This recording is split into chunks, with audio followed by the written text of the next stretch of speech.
Welcome to Phil and Ted's Sexy Boomer Show. Yes. I'm Ted Bonnet. I'm Phil Proctor, and we have one of my long-lost friends on the show today, the great Ed Begley Jr. Phil Proctor, I love you. Do you know that I love you? Yes, I Good. do, and I love you too. And I know that too. How do you like that? That's great. Over all these years, and over all this distance, when you love somebody like we love one another, yes, you feel it, and I think of you. You know, I think of you a lot. It's amazing, isn't it? Ted doesn't know this, but I'm a fanboy for Firesign Theater. I'm a total fanboy from the late 60s, you know, Antelope Valley Freeway and all that stuff. Oh, yeah. Crush the Dwarf, Henry the Pliers, yeah. All Hell, Lennon and Marx. I mean, Nick Danger, all of it. Just such a fan. Same here. Yeah, So the best great. of the best. You are. Oh, thanks. Well, we're here also to talk to you about your book, which is such a delight to read and to get into, and we'll talk about why during the show today. Great. But the book is called To the Temple of Tranquility and Step on It. That's the right response. Thank you both for that. Good. Is there a story behind that?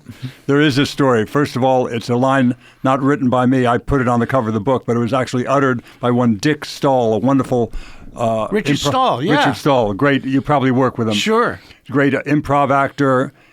He did lots of films and television, but this did not happen in front of a camera or an audience. He had planned after the Beatles went to see the Maharishi. He wanted that kind of enlightenment and that kind of guidance, so he planned, as I would plan, very type A personality kind of a thing. He had a flight going from LAX to Hawaii. From there, he transferred to the Philippines, get on a very inexpensive merchant marine vessel where he got a berth on that somehow, and then go to a smaller vessel and get off and go to the dock and go to the little rickshaw or something to the Temple of Tranquility. Woo. But that first flight was late. Something happened bad in LA or Hawaii, and he got there late, just running down the jetway, just closing it up as he got there, the jet to the Philippines. He had to wait another day.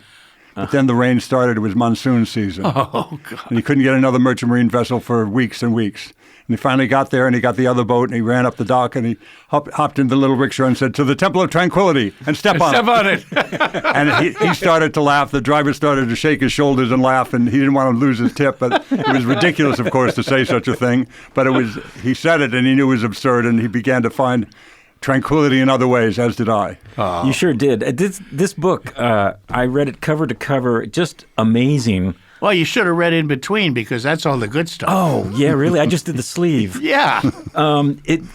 Your life is Not over yet. It's not over yet, but it's remarkable.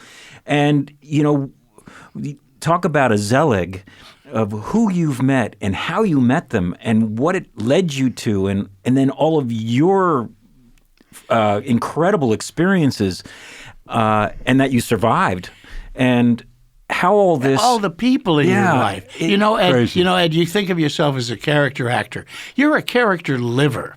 Yeah. Oh, Not in the sense of a liver. And my liver has a lot of character at this point. But yes, you've met so many interesting characters in your life, and responded so well to them, bonded so well with so many of them. And Ted Zelig is it. You put your finger on it. I don't know what year that movie was made, but it's based on a real person, as it turns out. Zelig was it? Really? Yeah, that's what I'm told. But that's very much it. When that came out, I went, well, that's me. Yeah. I'm either, you pick, Zelig, Chauncey Gardner, Forrest Gump. That's me. I'm jogging through, past the Washington Monument when historical events are occurring. And I somehow got invited. How did he get here? Oh, Harry Nilsson invited him. Okay. Yeah. Then you're okay. Come on in. Crazy. Yeah. And I think, you meet, very rarely do you meet people who have had the variety of experience and coincidences that led you to such wonderful things over the years. But it's really just the definition of a life well lived. Thank you. I feel the same. I just feel very lucky.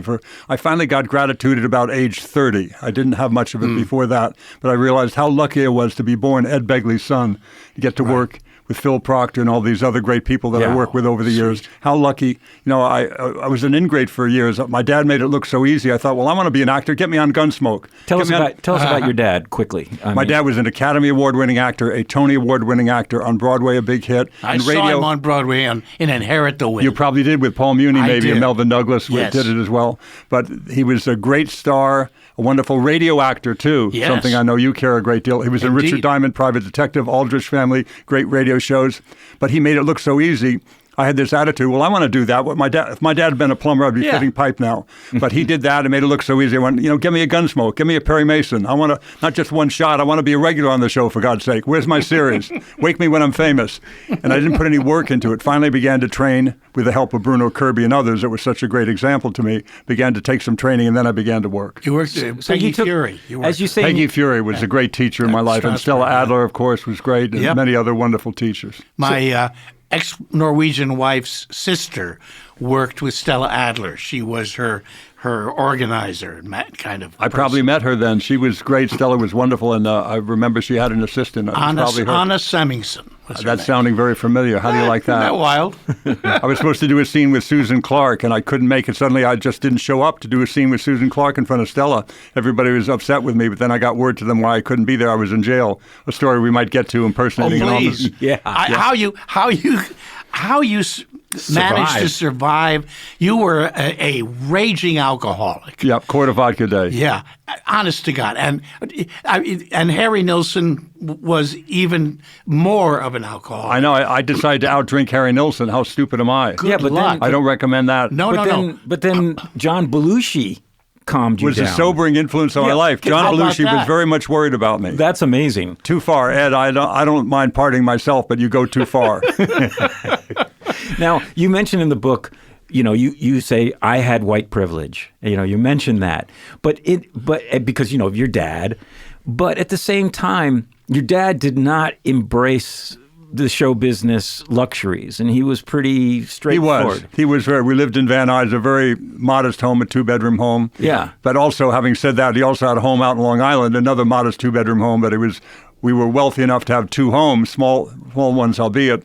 But in Merrick. Merrick, beautiful Merrick out there in Long Island, a good place to grow up. I grew up in Huntington. Oh, really? Yeah. How do you like that? I left when I was 10. I think Long Island is one of the most beautiful places in the world. It's just too bad those people are there, but Yes, exactly. I left when I was 12, so I can relate. Yeah. And then I came back. There were potato fields when I was there. Yeah, there were lima bean patches across my house in Van Nuys back when I was born here, went to New York to go to grade school, but came back every summer to the San Fernando Valley to Van Nuys, and finally relocated here in 1963 for high school, and I've been here ever since. Wow. So you were here in what to me was the halcyon days of definitely, of when there were still orange groves in the valley and a lot of oranges. People were growing corn in the valley still, and lima beans, as I said, right across from our house. Yeah. Right there in Van Nuys, there's Sherman Way in Sepulveda. Okay, so you came up through this time, and your dad was famous and doing quite well in the business that you ended up loving. But then, you talk about in your book about how you discovered these family secrets because your dad wasn't terribly vocal about some complications. His private life. Yeah, I finally got my hands on my birth certificate for the first time because to get your driver's license, you need the proper ID, which is your birth certificate. Right. Because you don't have a driver's license yet, you need that.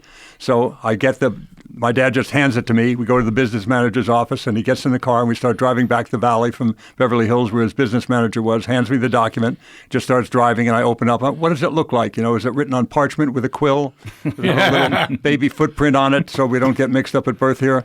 So I started to look at it, and something caught my eye right away. Not something that was written on it, something that was not written on it. There was no mother's name. No mother's name. No. Wow. And often you'd see no father's name. That's more common. Right. But no mother's name. She was clearly there in the hospital. Why did they not put her name down? So seeing that there's no mother listed for me in my birth certificate, I said, Dad, why is there no mother's name in my birth certificate? Long pause. Finally he goes, because Amanda wasn't your mother. The woman I knew very much to be my mother, she died when I was 7. I called her Mommy. That was my mother. Mother of 3 kids, Tom, my much older brother, my sister Aileen, and me. I'm the youngest. And suddenly, Amanda's not my mother. I go, well, who is? And he goes, Sandy. 20 megaton bomb in my head. Because this woman that I loved like crazy, I would see her like Christmas, Thanksgiving, Easter sometimes, and she would give me a gift, and I just was crazy about this woman. That turned out to be Mommy. Wow. And who was it? Well, what did she do? She was a page at NBC. My dad had taken up with a page at NBC, had not 1 but 2 kids with her, and just brought them home to poor Amanda. I don't know how that worked. Here's 2 kids I found in the alley. Yeah, right. Can you change them? I got to run to a play. And you were one of them. I was one of them. Wow. We're talking to Ed Begley Jr., and who you may remember from Everything. hundreds of movies, incredible movies. But St. Elsewhere, of course, television was one of your most high profile. Changed my life, that show. Sure did. All right, so.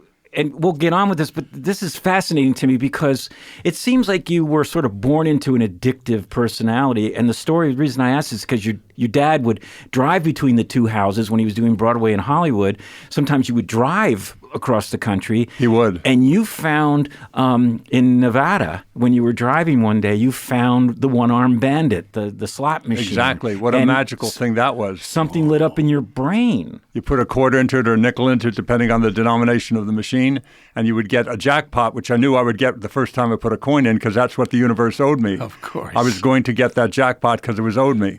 So I finally convinced my dad, who was not at all a gambler, because my older brother Tom was, and it didn't end well for him. I convinced my dad to put a quarter in the machine. Maybe I had 3 of them. Yeah, I think I had three of them. I said, put some, and he did one at a time. You were too young. You was 21 and Yeah, over. you couldn't go in. It was at like a gas station kind of a thing. They had some slots there. It says, you must be over 18 or whatever to play. So I saw him put in. He had his back to me, but he put a quarter in, nothing. Second quarter, nothing. The third quarter, nothing. And he turned around and shrugged his shoulder and went, see? And I was convinced. Here's what I thought. I didn't think that I'd lost the money. I thought my dad somehow faked putting the quarters in. See, now he hadn't really done it. That's That's where my mind went. Yeah. It couldn't possibly be that I didn't get my jackpot that it was owed me by he was the a hell of a good actor. He wasn't that good at pantomime. I've seen him play pantomime. How old were you then? I was 12 years old, I think. So this is an interesting crossroad because most, I don't know, if I was 12 and I saw my dad. I was 10 or 11 now that I think about it. 10 or 11, that's what okay. you said in your book. Now, if I was 10 or 11, I saw my dad just lose 3 of my quarters, I would go, I'm not going near that thing again. That's a loser thing. But something just lit up in your, this strange idea of gambling. And I think that, I don't want to get deep into this, but No, it's very much what the book is about, addiction. Just trading one form of addiction for another. Exactly. Drugs and alcohol, philandering, gambling, you put a name on it. You did it all. I did it all. But when I first played bingo before I discovered poker, I would just play bingo at the kind of Horace Heights Estates there on Magnolia. They had a bingo thing. Horace Heights Estates. I have some friends who live there now. I lived there for years, and I was convinced that I was going to win, whatever the big prize of the night was from bingo. It didn't work out that way. I just kind of knew that was my destiny, to be handed everything, like handed an acting career, and I didn't put a lot of work into things. But finally, I began to work and study, and things changed for the better. Listen, I heard a show, the late Gilbert Gottfried was interviewing Ileana Douglas. Oh, yes. 2 good friends of mine, by the way. Good. And she was talking about her dad. Melvin Douglas. Grandfather, yes. Grandfather, right. And she asked for some advice about going into an acting career. And he said to her, always order the club sandwich. That's a great bit of advice. Isn't that? He said they'll always have the same ingredients in it, no matter where you are. That's like Betty Davis. What's the secret to success in Hollywood? She goes, take Fountain. Which is a street in Hollywood for those who don't know in other parts of the country. A major street we all know too well. As you grew up, you went up. You spent time with Groucho Marx. You became friends with Marlon Brando, Jack Nicholson. Really you played close. Trivial Pursuit with the Clintons when he was still a governor of Arkansas. You got to know Kirk Douglas, with Malcolm Meryl McDowell Streep. and Mary Steenburgen. Correct. Right? My dear up friend. in Ojai. They got us up to Ojai. We wound up moving there. They had a realtor there the next morning after we first went up there with Mary and Malcolm. And we quickly rented a house and then bought a house there. I loved it up there. It's beautiful. And so you played Trivial Pursuit with the Clintons, with Bill and Hillary. Yeah. How did that go? We won the game, but we kind of lost in a way because every time I saw Bill after that, I said, Pope Pius XII was not the correct answer to that question. It was what was on the card, but it wasn't. I think he was right, actually. But what was on the card was Pope Pius XII, so we got the final wedge for that. Well, you had the same experience with Dick Clark because, all right, I knew Harry Nilsson also. Oh, I loved Harry. Oh, God, wasn't he something? The best. When I met him, I believe, from my memory, he was working as a bank teller. He worked at a bank running the computer in the basement. That's what he did. Yes, he did. Because he was a mathematical He genius. was. He ran a mainframe computer in Panorama City or somewhere. And you have a mathematical brain, A bit too. of it, not like him, but I had a pretty good brain for that stuff. I could tell you the calendar trick. I could do that pretty well. The calendar trick? All right. Well, so I was born on July 28th, What year? Let me pull up the calendar first. 1940. Okay, let me do 1940. I've got it. It's a leap year, by the way. Sorry. Go ahead. 1940 is a July 28th on a leap year. 28th. It's a Sunday. It's a Sunday. That's right. Is that correct? Yes. Okay. Because I'm not looking at my phone, folks. I'm not in front of a he computer. just did it. He just did and that. my mother held off giving birth to me in Goshen, Indiana, until it was midnight and Sunday. The Sabbath. Yeah, and also Sunday's child is full of crap or whatever the poem says. Loving and giving and da-da-da-da-da. She wanted me to full of grace or something. She Yes. wanted me to, which was beautiful. And you are, trust me. But when you were on the Dick Clark show, he asked you what day they started the show, gave you the date, and you said it was a Monday. And he said, "Oh, no, it was a Tuesday." But as you pointed out, that's what it said on the card. Right, the researchers. And actually, just to fine-tune researchers- a little bit, it was Dave Letterman. I was on the Letterman show, and he was, the Oh, it was date that had Letterman. was a Dick Clark American Bandstand, the premiere of it. And That's it. Okay. And so I said it. I did the math of it, and it came up Monday. So I said Monday. Ooh, I'm sorry. It was a Tuesday. I went. Shit. They cut that out, of course, in the Dave Letterman show. Whoops. And I went. I did it again, and it came out Monday. So I just had to accept my fate. I don't know what I was doing wrong. What I was doing wrong was believing him. Yes. Not that he was trying to deliberately do it. The writers just got it wrong. Why would a 5-day-a-week show like American Bandstand start on the second day of the week, Yes, of of Tuesday? course, Doesn't it's make sense. It ridiculous. was on a Monday. That's ridiculous, right? So I was right, but you were right, but David, tell that to my wife. Yeah, I'll tell it to you. All right. How do you remember the thing that I found absolutely most fascinating about your book, and why I like diving into it, is that you seem to have a total recall of things that happened to you and people that you met along the way. How, do you, or did you do research to do this? How did you do this? I have it in my brain somehow still. I still remember us in the Mountain Dew commercial. It was a very smoggy day, Yep. and you were at some point in an inner tube.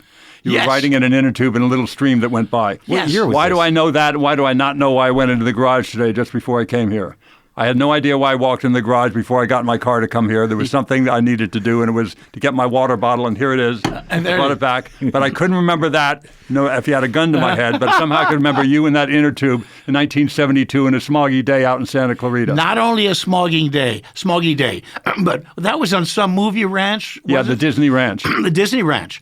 And I remember you were wearing a mask. A gas mask. Yes. gas Wow, your mask. memory is very good, too. Well, gosh, you know why I remember it? Because at like 5 o'clock or whatever time it was, suddenly the wind blew from one end of from one freeway across Yes. our little valley Yes. to the other. And do you know that for 2 days after that, I couldn't Me take either. a full breath? And you got had a it. gas mask. I got a little bit of a break because of the gas mask, but my lungs hurt a little bit, too. Yeah, it was a carbon monoxide It was. It was very, very bad. People can't, people don't know now who haven't been around What smog is. what smog was. I mean, I came out here in '76 looking for work from New York, and I had some great meetings with Roger Corman. You name it. He even offered me an editing thing. But the sky was yellow. All the time. It was yellow, and I went back to New York, and it was December, and it was this bluebird day.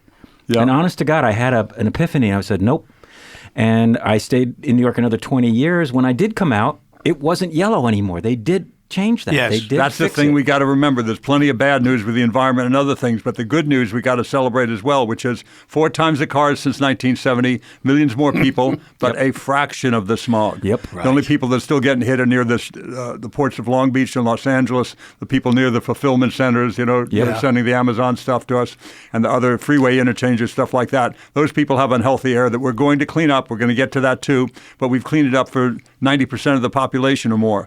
We've done a good job, and we've got to replicate it with other things that we know will work. We believed that cleaner power plants and cleaner cars would do a lot, and of course they did. That's the main 2 things that got us to where we are today, which is a lot cleaner here. Yes. And it's interesting because the battle still continues in Utah. Salt Lake City, because it's rung by mountains, has a terrible inversion issue.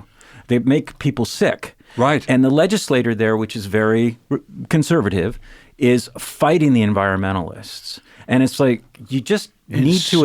It's a little insane. It's like, you just need to adopt basic emission controls. Like, look what happened in Los Angeles. It's proven. And yet there's still tremendous libertarian resistance, as if it's some sort of an attack on their freedoms to kill themselves. And their families. Business people like to breathe clean air too, as it turns out. They want their kids to breathe clean air. Imagine that.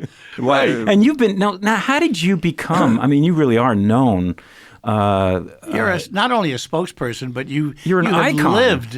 You've lived a good life of showing. It's like, Jesus, show me the way. You know, you have led the movements. The electric car revolution. Yeah, you had an electric car when it was electric golf cart. Exactly. Right? And I credit my dad with a lot of that. The bad influence was the smog in L.A. got me involved with the first Earth Day 1970, but the good influence was my father. He was a conservative that liked to conserve. Good luck finding that today. But back then, I mean, we turned off the lights, we turned off the water, we saved string, we saved tinfoil. He was a son of Irish immigrants. He had lived through the Great Depression. Right. So when I would complain about the smog, he'd listen to me once or twice and he'd finally say, I don't like the smog either, but what are you doing about it? You know, go try to get some clean law passed, clean air law or something, or build a cleaner car or something, work with some engineers or do something. But it's not what you say no to, Eddie, it's what you say yes to that I'm more interested in. So when did this happen? Wonderful. When did This happened, back in 1968 or 69.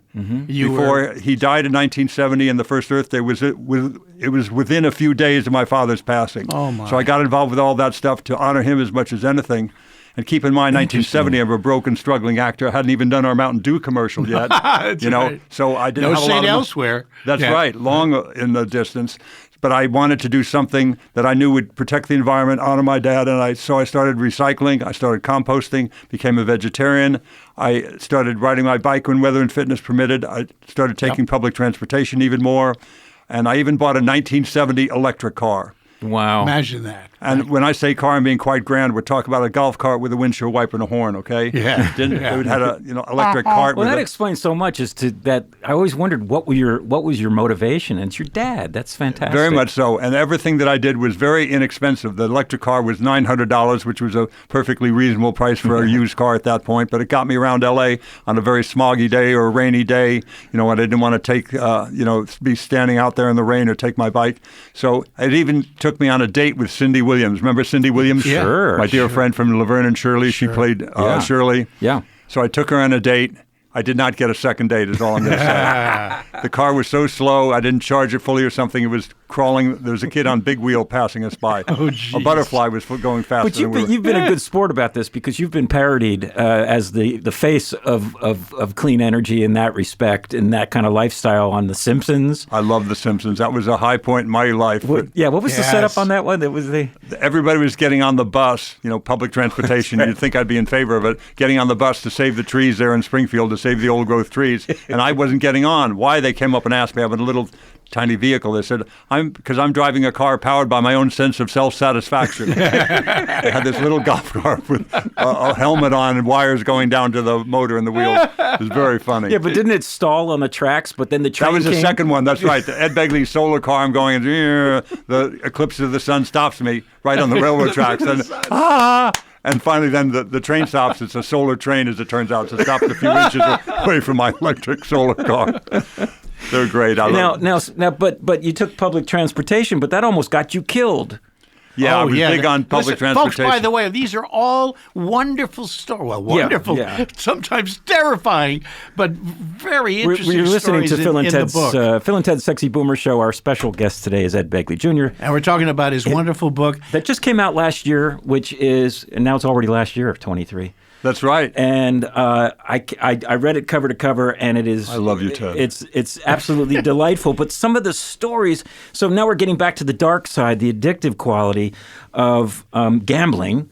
And Yes. you talked some friend into taking a bus out to Gardenia where there was some casino. Yeah. And you figure you had it As all. there are today, yeah. Now, were you drinking then, or was this a new addiction? I was drinking, but I wasn't drunk on that particular day So what somehow. happened? But Yeah, what tell happened was my friend Paul Appleby and I, he was my roommate at that point. I said, let's go down to Gardena. It's a different city than L.A., Yeah. and so they have special laws there in the city of Gardena. They allow draw poker.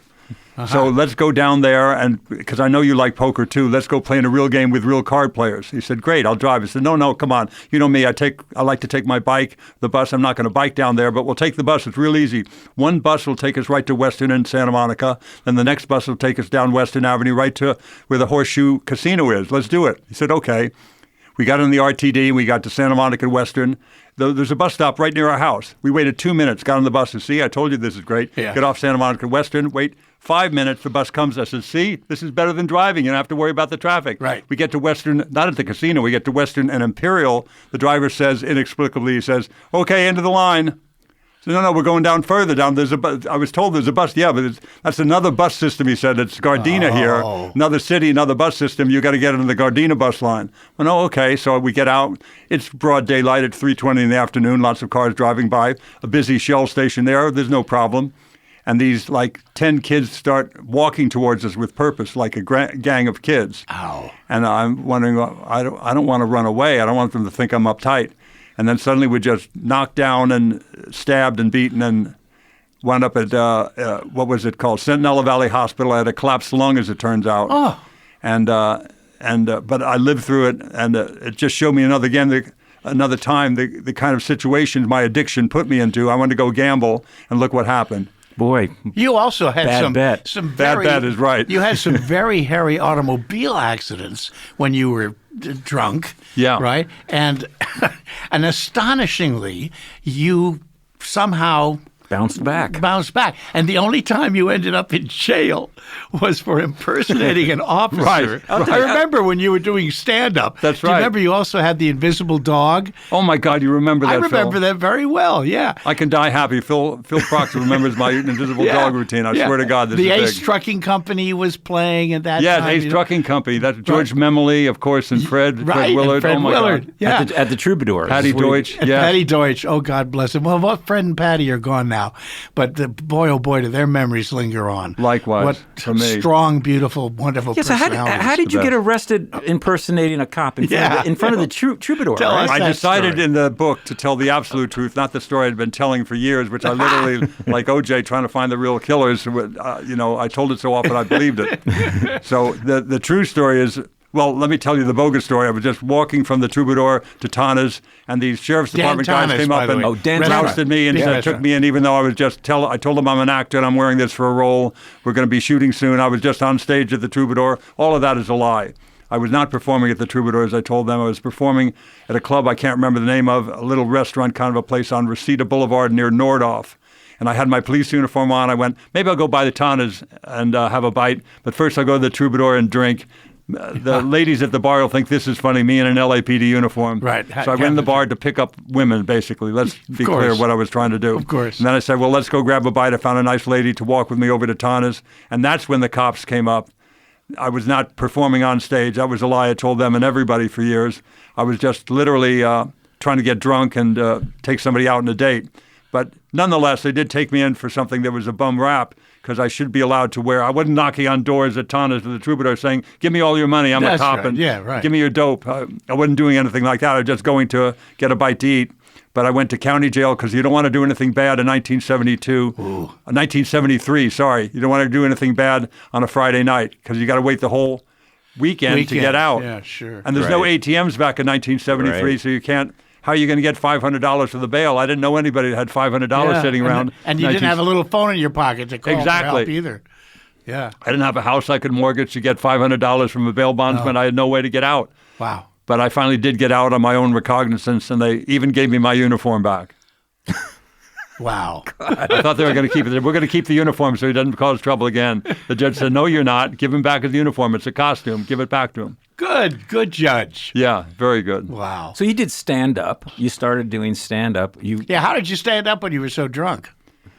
I was actually that night, believe it or not, I had like 2 or 3 beers. I wasn't that drunk, but how I stood up at the clubs when I was really loaded, that's the question. Yeah, that's what I'm asking. That's what you're asking a good question. I didn't quite get it. Yeah, that's a great joke. That's very funny. When Procter & Bergman, when we were touring, people were always giving us drinks, and other little comestibles, and we could never drink to do our show because it was so fast paced, and there were 2 of us. We had to be there for one another. Yeah. But when you're doing stand up, you can get away with a little lubricant. You can get away with a little lubricant. Yeah. But and you started with another unknown by the name of Michael Richards. Yeah. Back then we were at Valley College together, and we did one night, a Monday night, a hoot night at the Troubadour.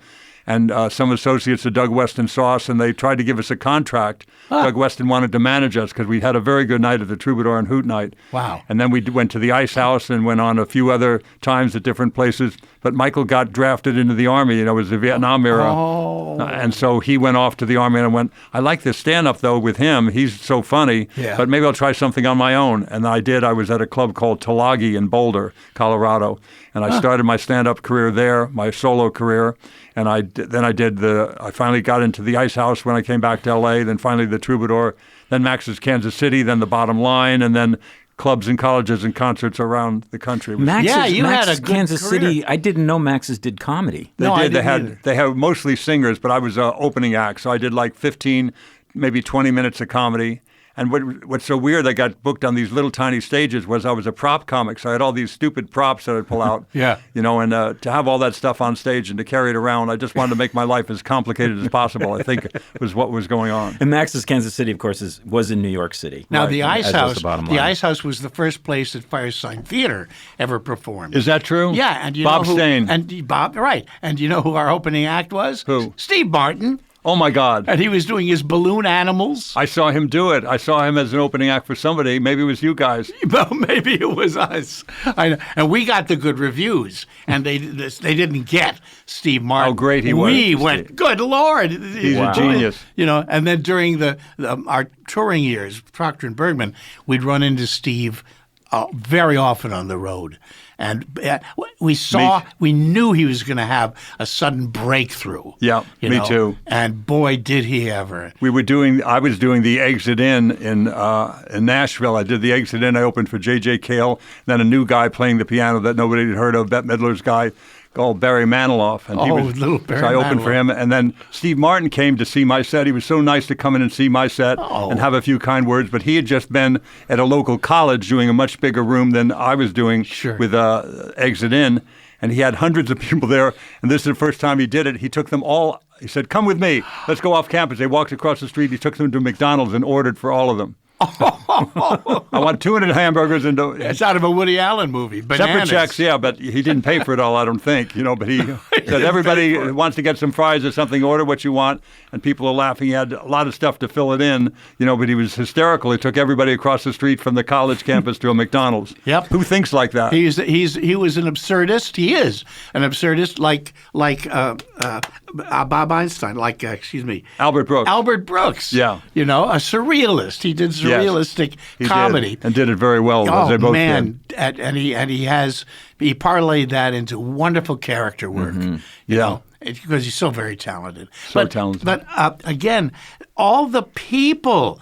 How do you remember all of their names? I mean, it's all in your head? When you were writing this book, did you write it chronologically? Like, for example, you smoked a joint with Charles Manson? Yeah. Oh, that's a story, too. Yeah, my friend James Jeremias and I, we had studied at Valley College. We had a cinematography class together. You've been mentioned Valley College for people who don't know. What is L.A. it? Valley College. It's a community college, so it's called L.A. Valley City College or something now. In the Valley. In the Valley, in the San Fernando Valley.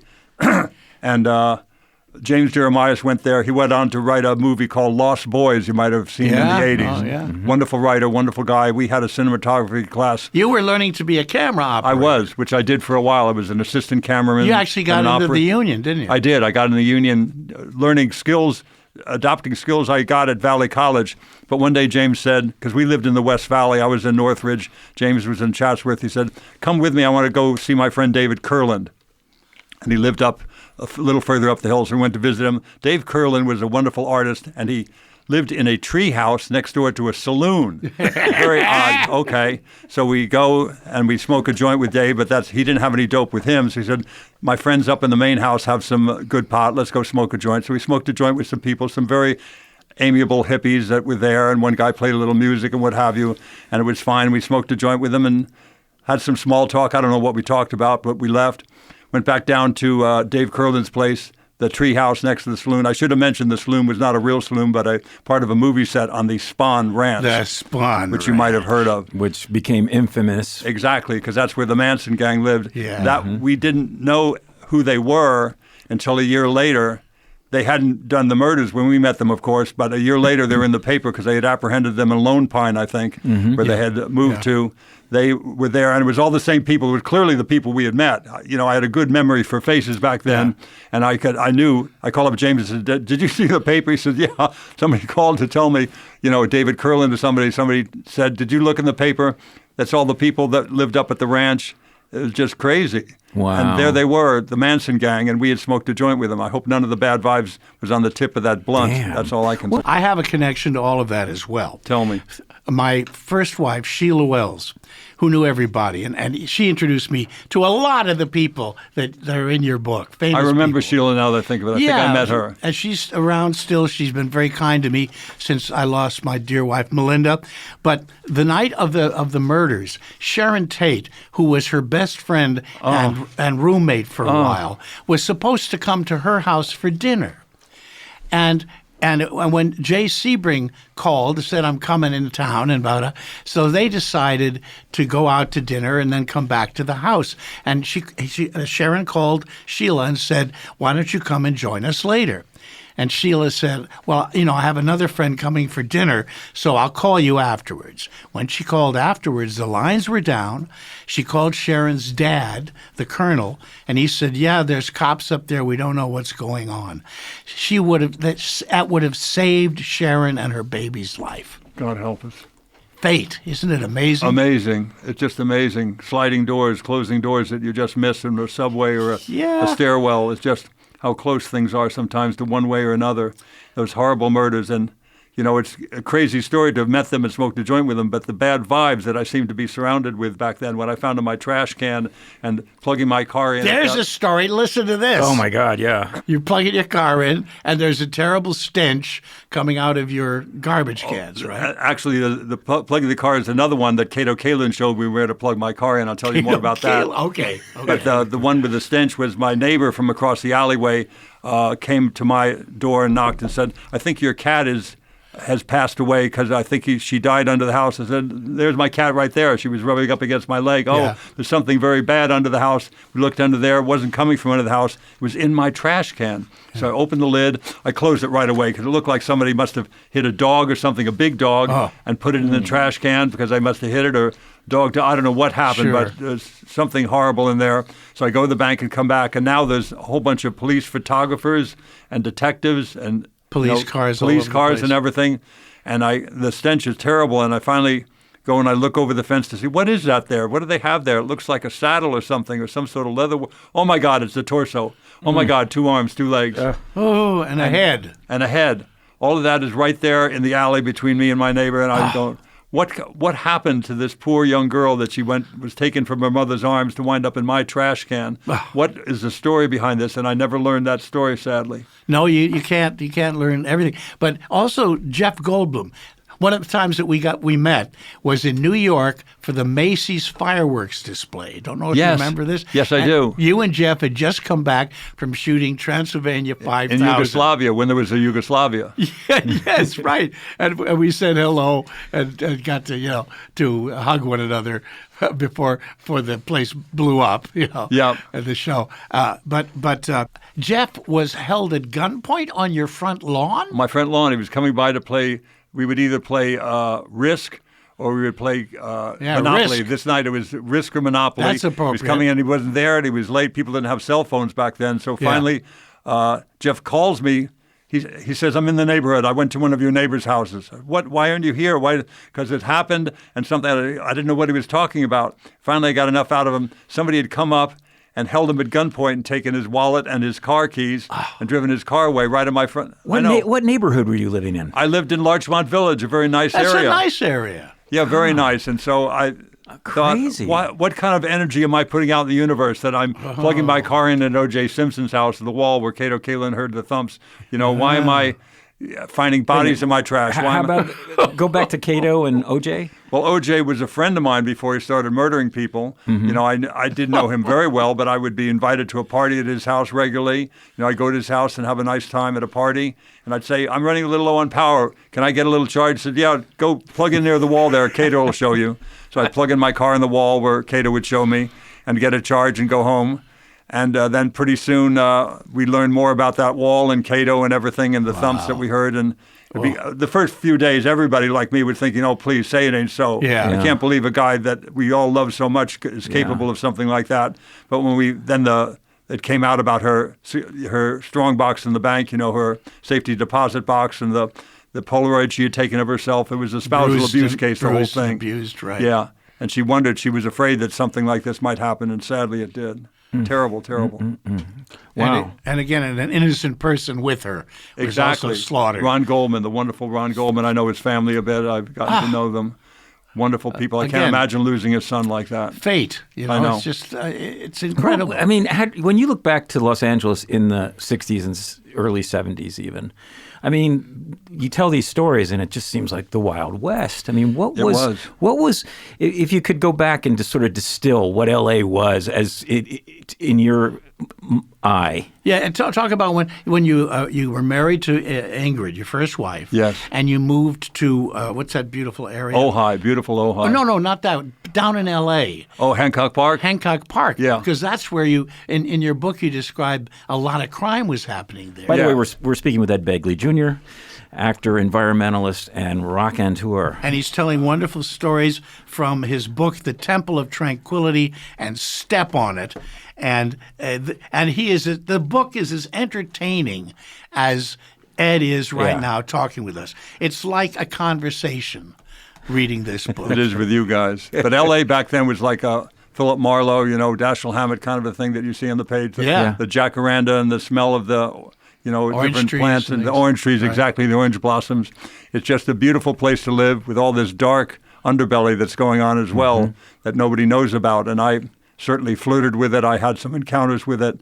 But I now for many years have been leading a life of a lot of light and love and a different kind of existence, having steered clear of some of the negativity that put me in these situations in many cases. Well, the fact that you were able still, even when you were inundated with addiction, you still strong will. Remarkably, I think you always had the light. Obviously, it saved you so many times. It did, and throughout all that addiction, in the early 70s, I discovered the work of Alan Watts, a great writer and philosopher. Oh yes. And so Alan Watts' book "This Is It" got to me. I realized just from the cover, wait a minute, this is it. It's happening right now. It's not going to get better when I do the job or fix my transmission or get the paycheck or whatever. I think it's going to be better like I did as a kid. It's going to be great when I get the train set or the chemistry set. Everything's going to be wonderful when that happens. But it's happening right now. It's not something that happens later. That's an interesting transition in one's life is when everything's ahead of me, don't worry, it's going to be fine, it's going to be fine, until the point where you realize, wait a minute, I'm there. I'm responsible. And you finished your book that way, saying, try to do this, try to live in the moment. Right now, because that's all there is. I remember another turning point for me was in the early 80s. I was going up with my first wife, Ingrid, to go up to Monterey, beautiful Monterey. And boy, I wanted to get there, Ted, because it's so beautiful up there. We're in L.A. It was a smoggy day in the 80s, and I wanted to get up there. And she hadn't packed the trunk right. I was taking out the different, suitcases and putting them in right and kind of berating her for why she didn't pack them right. And I realized, and I think she even guided me in that direction, it wasn't going to the vacation didn't start in Monterey. It started right now in the driveway, right here, this moment, like the one I'm enjoying with you, Ted. This is it. It's not later. This is not a dress rehearsal with Phil and me. This is happening right now. In this moment, it's kind of beautiful to see an old friend like you and have a new friend like you, and it can be gorgeous if you let it. Yep. Now, you had... you said it. You started a charmed beginning because you were on one of my all-time favorite TV shows, Mary Hartman. Oh, I love that show, and you played a deaf person. Right. I did. I had to learn ASL every day. I didn't know how to do American Sign Language, but there was a woman there who teach me. I remember you doing that. Bless your heart. today it wouldn't cut mustard at all. You should have a person who really knows how to do it well, preferably even a person who is really deaf. Exactly. Of course. What was that experience like? That I mean, because it was a break for you. And you got to be friends with these incredible people, including Louise Lasser, Mary Kay Place, Dabney Coleman. Dabney Coleman, Fred Willard. Yep. I forgot that Fred was on that show. Oh, Fred was he was on America Tonight and Fernwood Tonight. Yes, that's but right. Of course. Very few times in my life can I ever remember falling out of my chair laughing. And Fred Willard was one of those people. Me too. He had the same effect on me. Oh my God. And me. Yeah, and I met, I became friends with Edie McClurg years later. Oh, I love Edie McClurg. You have good friends, Ted. Yeah, and I said we were working on something, and I had hired Fred to do a bit. And before I met him, well, we did the show, and we did the bit, and he came in, and he was very straightforward, nice guy, very quiet, left. And I was a little thrown by that, and I said to Edie, I said, because I didn't know who he was, I didn't know him. I said, is Fred one of those people who is just so remarkably funny, but doesn't know it? Because that's how he kind of came off to me. And then Edie said, "Oh no, dear, Fred knows exactly what he's doing." I would agree with that. So true. But wow, what a talent! Do you ever see Edie McClurg, by the way? I haven't seen her about a year ago. Yeah. Give her my love if I you sure do see will. her. She did me a great favor back in 1980 or thereabouts before I got St. Elsewhere. I bought a house. And I couldn't quite make the payment, so I reverted to my carpentry skills. I did some carpentry work. She had me build a little unit in her bathroom. Oh. And she kept me busy and working and fed my family in the early 80s. So thank you, Edie McClurg. Oh wow, you and Harrison Ford. Oh, I'm nothing like a master carpenter like him. He's a real deal. Bill Macy, there's another master carpenter. Bill Macy? Bill really? Macy. He's a William wonderful Macy. carpenter. Wow. And Harrison is just incredible. Well, Harrison Ford was our dope dealer in the Firesign Theater days. I didn't know that. Yeah. When you lived in the commune in the commune I didn't live there. in Barham on Barham. But yeah. The farm. It was called the farm. And Charles Manson visited there, by the way. Peter Bergman lived there. Peter Bergman. Bergman. Oh, God, I miss Peter. Yeah. so And did we. Steven Austin. Spielberg lived there for a little while, too. And Jack Poet lived there. Oh, The Firesign Theater, by the way, just a brief little break here on non-commercial radio. Firesign Theater is releasing a 72-page online booklet about our commercial years and our Jack Poet television commercials. For the Volkswagen. And they're all included, right. He had a Volkswagen dealership. You're a poet in your poet car. And it's called Jack Poet Loves You. All right, and you'll be able to get it online at the Firesign Theater website on February the 6th. And it's got all of these radio commercials we did for Carnation Instant Breakfast and Alaska Airlines, by the way. Pizza Hut. So anyway, I guess I bring this up because I wanted to know about it because I'm going to get it. That's why you brought it up. There you go. So Mary Hartman, did that sort of launch things? It did. It really did. Because before that, I was a guy with 3 lines here, 4 lines there. Yeah. But with Mary Hartman, I was on a wonderful, successful show that people watched, critically acclaimed show that people loved. And I was on it with Louise Lasser and Dabney Coleman and Mary Kay Place. What a cast. And then you became involved with the wonderful Mary Kay. I'm so lucky to have gone out with her. Her place or yours? Yeah. Oh, God. In all those years, I never thought of that. That's right there in front of me. He's always got the that's Phil. She was the greatest. Is the greatest. I haven't talked to her in a few weeks now, maybe even months. I got to call her. Oh, man. She was great on that show. She was She's the great in best. everything. Did you see that movie she did about some steel town in Pittsburgh that's fallen on hard times and her son's addicted to opiates or something? Oh, God, it just came out a few years ago. She's breathtaking. And I'll get you the information, Ted, so you can watch it. She's just brilliant in that as she is in everything. Boy, we'd love to have her here if she'd like to come on the show. One of the things that actors can identify with in your story is the fact that you'd be working, but it wasn't really paying the bills, and it wasn't really leading to anything important. And you had reached the point which many of us got to, where you said, honey, to your wife, you had 2 kids at that time, too. Yes. You said, let's move to Atlanta. Yep. It's not working for me here. I'll be a big fish in a small pond. And Adam, you weren't exactly sure. Maybe you'd be a weatherman on local television. Unbelievable that you remember all this. That's absolutely I do, because correct. things like like this have happened to me, Sure. as you read in my book. And the phone rang, and it was your agent, and you had a reading for this movie, for this show, Saint Something Another. Right. And you went in, didn't get the part. Right. But they liked you, and they brought you back in another part. All those stories in the book, by the way, I'm just making a shorthand of it, but they're absolutely wonderful. And you get to know the people that you worked with. Well, we did St. Elsewhere together. Yes, we did. Turned into a 6-year job for you is what I'm trying to say. We did it together, but my part was cut out of the show for time. I didn't know that. Yes. Austin Pendleton was on that show, too. He sure was. I loved him. And I was the MC introducing him to do some stand-up or something. I forget. I do remember that you were playing a drunk. Yes. And you had a little device to blow on your eyes. Yeah, menthol. It was some menthol. Menthol to give you that red-eyed glazed- look. That red-eyed look.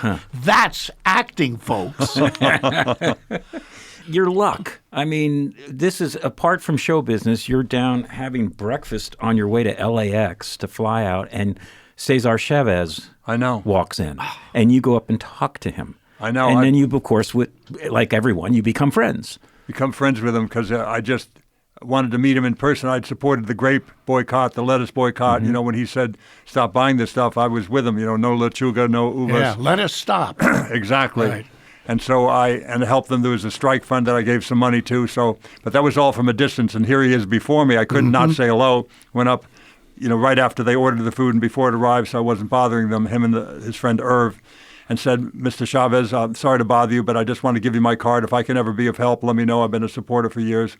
And he took the card. He said, "Well, what's your passion?" I said, "You know, the environment. I care a good deal about the environment." He said, "Well, as I'm sure you know, it's not just saving the whales and saving the owls, it's the people too." He said, "I know very well, you know, you got those kids that are getting sick in the cancer clusters in McFarland and Earlamart, kids like Mario Bravo and the Cadillo family." And he couldn't believe that I knew about that. He said, "Oh my God, we're going to be friends a long time." And we were just that. And I had the sadness and the honor of carrying his coffin through the streets of Delano in 1993. But I had some good and productive and wonderful years with him working on important issues like pesticide use and abuse. Wow. I never knew Gandhi. I never knew Dr. King. I never knew Mother Teresa, but I knew him, and he was a leader of that ilk. But you knew Tutu. I did know and work a bit with Desmond Tutu. He had a wonderful organization that Alfred Woodard put me in touch with in the 80s, and we did something to help people in South Africa. I can't remember the name of it now, but I helped, you know, financially and in other ways with that great organization, and got to meet Desmond Tutu repeatedly at these different events. So how lucky am I to be around a person of that ilk? Oh, it's amazing, Blessed. Ed. I mean, you know, here you are, an actor, right, trying to make a living as an actor. Right. And when you read your book, you will see that you have touched and been touched by so many extraordinary people. It must be a magnetism. Yes. You know, you were talking about attracting bad things to yourself, you know, and then suddenly you were attracting good I things think you're to just yourself. generally attractive. Because you cleaned up your act. That's so to true, but I speak. was touched. I think my next book will be called Touched by an Agent. Now, Because there's that aspect Harry of it. Anderson said that his son called that show "Touched by an Uncle." you had an interesting relationship with Marlon Brando. I did. The repartee between the two of you, he was a funny guy. Very funny guy. He was, you know, he loved a good practical joke. I mean, he would call up people sometimes, put on an accent, and try to wind them up, and quite successfully. He was a ham radio operator too, so he'd be different people to different individuals around the world. Oh You know, my had God! friends Did in he do different- did he do his Kurtz impression from Apocalypse Now on the ham? He probably did. I'm like a snail walking on the edge of a. That's exactly right. Beg nuts. This is Bran Flakes. Give me a shout. There's a project I want to do with you. I've got all the financing. We've got the distribution in place, and we should have collaborated years ago, so it's time. I've got this production. Let's get it going. So you heard what I just said. Production, he's Yeah. got the financing. So he's got distribution. and for once you didn't bicycle up the hill to I impress did not. him. I ran up there. I drove up there Mulholland. quickly in my car because I didn't want him to give it to Sean Penn while he was waiting for me to get up there on my bike. So I got up there and I saw what I'd seen every time on my bike, big lettering in the garage that says, "Stay in your car, honk your horn."